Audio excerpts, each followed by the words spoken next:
காசாவின் மீது இஸ்ரேல் தொடர்ச்சியாக குண்டு போட்டுக்கிட்டு இருக்கு. அதை ஐநா கண்டிக்குது, யூரோப்பியன் நேஷன் சில நேரங்களில் கண்டிக்கிறாங்க, முஸ்லீம் கண்ட்ரிஸ்லாம் கண்டிக்குது. இருந்தாலும் தொடர்ச்சியாக அவங்க குண்டு போடுறாங்க. அப்படியே கத்தார் வந்துச்சு, பாகிஸ்தானுக்கும் வந்துருன்னு இப்போ அடுத்து பேசிட்டு இருக்காங்க. அப்படி இருக்காங்க. அதே போல் இந்தியாவில் ஒருத்தர் நான் தொடர்ச்சியாக குண்டு போட்டுக்கிட்டே இருப்பேன் அப்படிங்கிறாரு. ஏற்கனவே ஒரு குண்டு போட்டார். அந்த குண்டு என்ன ஆச்சுன்னு நமக்கு தெரியும். அடுத்தது இப்போ அதோட பவர்ஃபுல்லாக ஹைட்ரஜன் குண்டு நான் போட போகிறேன் அப்படின்னாரு. அதுவும் நேற்று மோடி பிறந்த நாள்லேயே அந்த குண்டை போட போகிறேன் அப்படின்னாரு. அப்புறம் மேபி அவருக்கு யாராவது அட்வைஸ் பண்ணாங்களான்னு தெரியல. இன்னைக்கு பண்ணிங்கன்னா இதையே ஒரு பூமராங் மாதிரி உனக்கு திருப்பி அனுப்பிச்சிடுவாருன்னு சொன்னாங்களான்னு தெரியல. அந்த குண்டை இன்னைக்கு போடுறேன் அப்படின்னு சொல்லி ஒரு ப்ரெஸ் மீட்டு.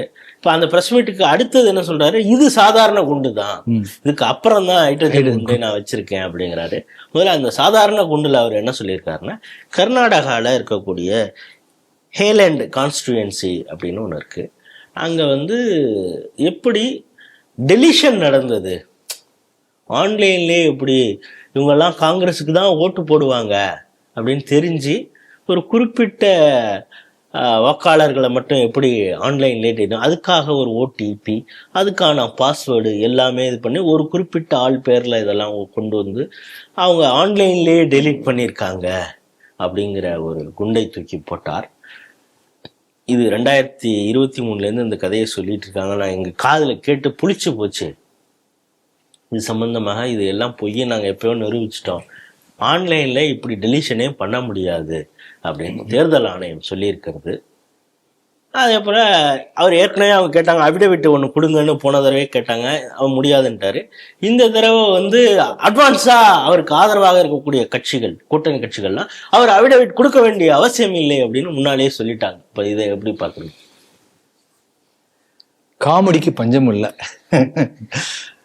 ஒரு பக்கம் காமெடி என்று நான் சொன்னாலும் கூட, எந்த அளவுக்கு தரம் தாழ்ந்து கீழ் இறங்கி பொய்யை மட்டுமே பேசக்கூடிய ஒருத்தர் இன்னும் பொய் பேசிக்கொண்டே இருக்கிறார். அதற்கு இந்த சிஸ்டம் இட் இஸ் அலோவிங். அவமானமா இருக்கு. இப்ப என்ன சொல்றாருன்னா, மாஸ் டெலிஷன் ஆஃப் 6018 ஓட்ஸ் எப்படின்னா பப்ளிக்கா லாக்இன் பண்ணி டெலீட் பண்ணிட்டாங்களாம். அது 3 பேரை கொண்டு மேடையில் நிறுத்திருக்காரு. ஒருத்தர் பேர் கோதாபாய், இன்னொருத்தர் பேர் சூரியகாந்த், இன்னொருத்தர் பேர் நாகராஜ். இவர் 14 ஓட்டு டெலீட் பண்ணாரு, இவர் ஏதோ 12 ஓட்டு, இவர் 2 ஓட்டு அப்படின்னு கணக்கெல்லாம் சொல்றாரு, அறிமுகப்படுத்துறாரு. இப்ப எலெக்ஷன் கமிஷன் என்ன சொல்லியிருக்கு, இந்த மாதிரி வாய்ப்பு இல்லை, தேர்தல் கமிஷனுடைய வலைத்தளத்துல போய் யாருமே லாகின் பண்ணி இன்னொருத்தர் பேரை டெலீட் பண்றதுலாம் சாத்தியமே கிடையாது, பண்ணவே முடியாது, எப்படி ப்ரூவ் பண்ணி காட்டுங்க கேட்கறாங்க. அது நியாயமா தான் படுது. ஏன்னா இப்ப நீங்க ஆதாருடைய வெப்சைட் இருக்கு, ஆன்லைன்ல என்ன பண்ண முடியும், ஆதார்ல போய் உங்க நம்பரை மாத்த முடியுமா? பண்ண முடியாது. அவங்க இஷ்டத்துக்கு என்ன வேணா பண்ணலாமே. அதிகபட்சம் நீங்க அட்ரஸ் மாத்தலாம். அட்ரஸ் மாத்தினா கூட அது ஒரு 5 நாள் கழிச்சு வெரிஃபை பண்ணி அதுக்கு அட்ரஸ் ப்ரூஃப் கொடுக்கணும், அது மாறி வரும். அதுக்கான போன் நம்பர் நீங்க ஏற்கனவே கொடுத்தோம், அதுக்கு ஓடிபி வரும், அதை நீங்க கொடுக்கணும். இப்படிதான் இருக்கும். நீங்க ஆதார்ல போய் டேட் ஆஃப் பர்த் மாத்த முடியுமா? எவ்வளவு பெரிய ப்ராசஸ் அது. அப்ப ஆன்லைன் ப்ராசஸ் எல்லாமே அப்படிலாம் பண்ணக்கூடிய வாய்ப்பே கிடையாது. இப்ப பேங்க்ல கூட தான் ஆன்லைன் இருக்கு, நெட் பேங்கிங் இருக்கு. நான் இன்னும் உங்க பேங்க் அக்கௌண்ட் போய் உங்களுடைய அக்கௌண்ட் உள்ள பூந்து அங்கிருந்து ஒரு 1 லட்சம் ரூபாய் எடுத்து அக்கௌண்ட் நான் மாத்த முடியுமா? எப்படி பண்ண முடியும்? ஈவன் பேங்க் அபிஷியலே அங்குள்ள ஸ்டாஃபே கூட அங்க உள்ள ஒரு பேங்க் உள்ள இன்னொருத்தருடைய அக்கௌண்ட்ல இன்னொரு பேங்க் அக்கௌண்ட்டுக்கு கணக்கெல்லாம் மாற்றவே முடியாது. அந்த அளவுக்கு சிஸ்டம் இஸ் செக்யூர். பண்ணவே வாய்ப்பு இல்லை. ஏன்னா எல்லாத்துக்கும் சில சிஸ்டம் வச்சிருக்காங்க. அது மாதிரி பண்ணும்போது இங்க ஒரு ஓடிபி வரும் இவருக்கு, அவருக்கு தெரிஞ்சிடும். இப்படி ஏமாற்ற முடியாது. ஆனால் இதையும் தாண்டி சில பேர் சைபர் கிரைம்ல பண்றாங்க. அப்படி பண்றதுனால ஆன்லைன் பேங்கிங்கே இந்தியா முழுக்க இருக்கக்கூடாது, எல்லாம் ஃப்ராடு, பணம் வச்சிருக்க எல்லாமே திருடின பணம், சோரி பணம் அப்படி சொல்லிடுவார் அவருன்னு. ஏதோ ஒரு எங்கேயோ நடக்கக்கூடிய ஒரு குற்றம் அப்படி நடந்தா அதை வச்சு ஜெனரலைஸ் பண்ண முடியுமா? இப்ப இந்த 3 பேர் இந்த மாதிரி பண்ணிருக்காரு வெளிப்படையாக மேடையில கூட நிறுத்தியிருக்காரு. 3 பேர் ஏன் அரெஸ்ட் பண்ணக்கூடாது? இப்போ பேங்க்ல இந்த மாதிரி ஃப்ராட் பண்ணாங்க, இந்தியன் பேங்க்ல இந்த மாதிரி நெட் பேங்கிங் உள்ள பூந்து பணத்தை எல்லாம் மாத்தியாச்சு அப்படி 3 பேர் நான் பப்ளிக்கா மேடை போட்டு அனௌன்ஸ் பண்றேன். என்ன இந்தியன் பேங்குடைய நெட் பேங்க் சிஸ்டம்னு அனௌன்ஸ் பண்றேன் மேடையில. பண்ணி முடிச்சு 1 மணி நேரத்துல சும்மா இருப்பானா? என்ன விட்டுருவாங்களா? என்னை விட மாட்டாங்க, அந்த 3 பேரும் விட மாட்டாங்க. இல்ல இப்போ நீங்க சொல்றத பார்த்தா அது ஒரே ஸ்டேட்டுங்கிறதுனால அதையும் சேர்த்து நம்ம சொல்ல வேண்டியதா இருக்கு. தர்மஸ்தலால வேலை பார்த்த ஒரு முன்னாள் ஊழியர், துப்புரவு ஊழியர், அவர் சொன்னார் நான் தான் 100 பணத்தையும் புதைச்சேன் அப்படின்னாரு. அப்புறம் அவர் சொன்ன இடத்துல பார்த்தாங்க எங்கேயுமே பணம் இல்ல. கடைசியில அவரே அரெஸ்ட் பண்ணாங்க. இப்ப அது மாதிரி இது ஆயிடுமோ அப்படிங்கிற. இப்ப அந்த புகார் கொடுத்த பெண்மணியும் வந்து எனக்கு அவளுக்கு பொண்ணே கிடையாது. எல்லாம் எவ்வளவு டிராமா பாருங்க. இப்ப இவர் வந்து ஓட்சோரி நடத்தாதா சொல்லக்கூடிய அந்த தொகுதியே காங்கிரஸ் கட்சியுடைய தொகுதி. இதுக்கு முன்னால் அதே கர்நாடகால வந்து ஓட்சோரி புகார் கொடுத்தாங்க.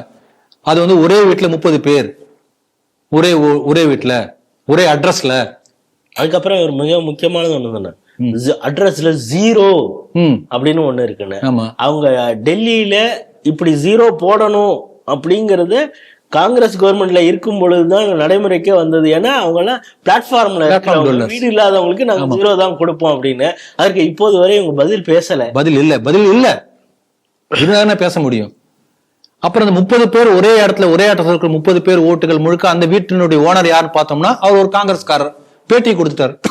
அப்ப இந்த ஓட்சோரியில கர்நாடகத்துல ஈடுபட்டது முழுக்க காங்கிரஸ் கட்சி. தெளிவாயிடுச்சா? இவங்க சொன்ன எக்ஸாம்பிள் தான், நான் ஒன்னும் புதுசா ஒன்னும் சொல்லல. இப்ப இவங்க மேல எஃப்ஐஆர் ஏற்கனவே போட்டிருக்காங்க. ஏன் நடவடிக்கை எடுக்கல காங்கிரஸ் கர்நாடகா கவர்மெண்ட்? அதனால கர்நாடகா கவர்மெண்ட் டிஸ்மிஸ் பண்ணணும். இந்த ஓட்சோரியில ஈடுபட்ட காங்கிரஸ் கட்சியை வந்து தடை செய்யணும். அந்த 3 பேரை பப்ளிக் அனௌன்ஸ் பண்ணல, திருட்டுத்தனமாக டெலீட் பண்ணியிருக்காரு. அந்த மாதிரி பண்ணவே முடியாது, பண்ணிருக்காரு. ஏதோ ஹேக்கிங் மெத்தட்ல பண்ணிட்டாராம். அப்படி பண்ணியிருந்தா சட்ட விரோதம், அவங்களே அரெஸ்ட் பண்ணணும். இதுக்கெல்லாம் உடந்தையாக இருந்து செயல்பட்ட காரணத்திற்காக இந்த ராகுல் காந்தி அரெஸ்ட் பண்ணணும். இதெல்லாம் நடக்குமா தெரியாது. ஆனா பாருங்க, இப்படி எல்லாம் ஓட்சோரி கத்திட்டு இருக்காரு.